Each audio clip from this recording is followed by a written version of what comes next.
नमस्कार मित्रांनो, ओबेसिटी आणि सेक्शुअल लाईफ याचं काय रिलेशन आहे याविषयी आज आपण थोडक्यात माहिती घेत आहोत. मित्रांनो, मी आहे doctor Umesh. As a clinical sexologist गेल्या 40 वर्षापासून मी प्रॅक्टिस करीत आहे, काउन्सिलिंग करत आहे.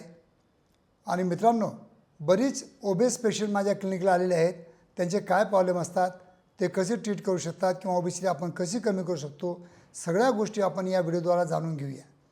तर मित्रांनो, खरोखर माझे व्हिडिओ तुम्हाला आवडत असतील तर नक्की लाईक करा, शेअर करा, आपल्या मित्रांना पाठवा. आजच्या धावपळीच्या जीवनामध्ये आणि आपल्या चुकीच्या खानपिनामुळं आज ओबेसिटीचं प्रमाण खूप जास्त वाढलेलं आहे, हे तुम्ही पण मान्य करसाल.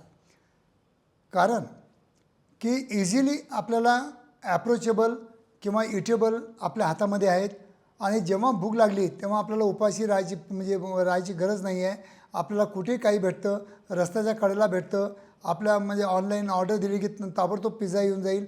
अशा फास्ट गोष्टी झाल्यामुळं कुठं ना कुठं आपण उपास न करता आपण दिवसभर काही ना काही आपण खातच असतो आणि त्याच्यामुळं कुठं ना कुठं आपल्या शरीरामध्ये ओबेसिटीचं घर नक्कीच होतं.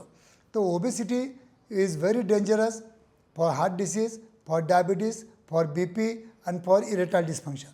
तर ओबेसिटी आणि इरेक्टाईल डिस्फंक्शन याचं खूपच कनेक्शन आहे. कारण की मी आजपर्यंत इतके पेशंट बघितले की ज्या लोकांना ओबेसिटी आहे, कारण दिवसांदिवसा तुम्ही बघता आहे की कमरेचा आकार वाढलेला आहे म्हणून त्यांचं आयुष्य कमी कमी होत चाललेलं आहे. तर तुम्ही कमरेच्या साईजवर तुम्ही लक्ष ठेवा आणि तुमच्या वयाच्या अकॉर्डिंग तुम्ही त्याला मेंटेन जर ठेवलं तर तुम्हाला हार्ट डिसीज होणार नाही, डायबिटीज होणार नाही आणि काही व्हेसलचे प्रॉब्लेम होणार नाही आणि त्याच्यामुळं तुम्हाला इम्पोर्टन्सी होऊ शकत नाही. तर मित्रांनो, माझ्या क्लिनिकमध्ये 10 पैकी 8 पेशंट जे येतात ते खरोखर ओबेज असतात, म्हणजे गरजेपेक्षा त्यांचं वजन जास्तच असतं. आणि म्हणूनच मला असं वाटलं की हा व्हिडिओ बनावा. कारण की ओबेसिटीकडे कोणीच लक्ष देत नाही. आमच्या क्लिनिकला येतात, सरळ सरळ बोलतात की डॉक्टर साहेब आम्हाला औषध द्या, पण त्यांना आपल्या ओबेसिटीवर त्यांना वर्क करायचंच नाही, त्यांना वजन कमी करायची इच्छाच नसते. तर मित्रांनो, वजन कमी करणं किंवा मेंटेन ठेवणं ही सोपी गोष्ट आहे. मी तुम्हाला काही उपाशी ठेवत नाही.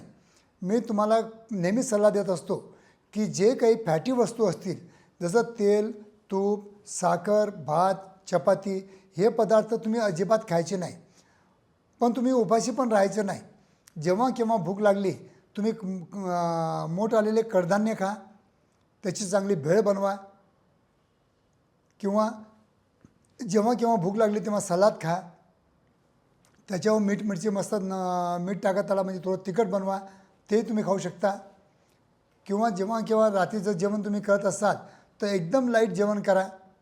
कारण की रात्री झोपण्याच्या वेळेला जसे तुम्हाला तुमच्या शरीराला असं वाटतं की आपला रिलॅक्स व्हायचं आहे, आराम करायचा आहे, झोपायचं आहे, त्याचप्रमाणे आपल्या शरीरातील प्रत्येक पेशीला आराम पाहिजे. जर तुम्ही रात्रीचं जास्त जेवण करत असाल तर आपले डायजेस्टिव्ह सिस्टम, आपलं माइंड, आपलं हार्ट, आपलं लिव्हर, आपलं पॅन्क्रियाज, इन्सुलिन, एव्हरीथिंग सगळ्यांना रात्रभर काम करावं लागेल. त्यांना रात्रपाळीच लागू शकते. तर त्यांना आराम भेटणार नाही. त्याच्यामुळे तुमच्या शरीरामध्ये कुठं ना कुठं मेटाबॉलिक सिंड्रोम होणार. घरची कोणती मोटर असो, काही असो, जर आपण 24 तास जर त्याला चालू ठेवली तर कुठं ना कुठं त्याच्यामध्ये फॉल्ट येणारच आहे. त्याचप्रमाणे तुमचं शरीर हे एक मशीन आहे. त्याला तुम्ही जर 24 तास त्याला फिडिंग करत असाल आणि त्याला कामाला लावत असाल तर कुठे ना कुठं मेटाबॉलिक सिंड्रोम होऊ शकतं आणि त्याच्यामुळे तुमची ओबेसिटी होऊ शकतं. तर ओबेसिटी, पहिली गोष्ट मी सांगेल की वजन वाढूच नका देऊ.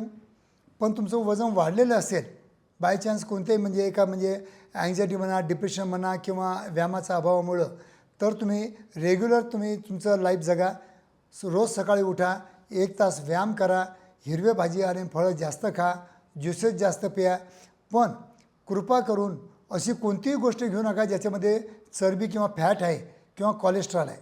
कारण की जर वजन वाढलं तुमचं हार्टचं पंपिंग स्लो होणार, तर तुम्हाला इंद्रियाकडे रक्तपुरवठा कमी होणार. 2 नंबरवर तुमच्या व्हेसल्स कमजोर होतील, कुठेतरी प्लाग जमा होतील आणि त्याच्यामुळं जे अडथळे निर्माण होतात, तर कुठं ना कुठं तुमच्या इंद्रियाकडे रक्तपुरवठा कमी झाला की तुम्हाला इरेक्शनचा प्रॉब्लेम येणार. तिसरी गोष्ट, जर हेच प्लाग जर आपल्या मेंदूकडे जर जमा झाले तर कुठं ना कुठं आपल्याला आपलं माइंड स्लो होणार किंवा आपल्याला विसरभोळा स्वभाव होणार किंवा अँझायटी येणार किंवा डिप्रेशन येणार किंवा स्थूलपणा येणार.